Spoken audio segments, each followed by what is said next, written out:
Many SaaS providers must now integrate with multiple e-commerce platforms to optimize their services.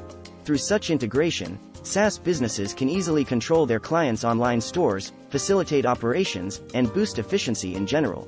E-commerce integration development is a highly specialized process that presents opportunities and high costs to ensure stability and security. It's time to compare e-commerce integration via unified API and by yourself. Resource consumption.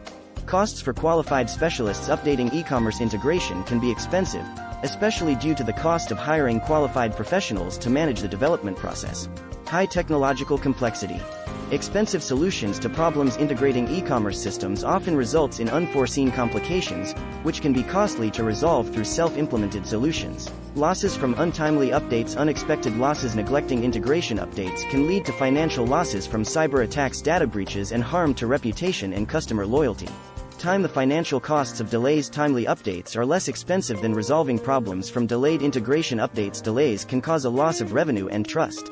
The development and support of integration with at least 3 e-commerce platforms can cost you $90,000 annually if you decide to make it in-house. API2Cart. Single API allows SaaS to retrieve and manipulate data from various e-commerce platforms such as Shopify, Magento, WooCommerce, etc. Contact us today to develop e-commerce integration cheaper than it can be with API2Cart.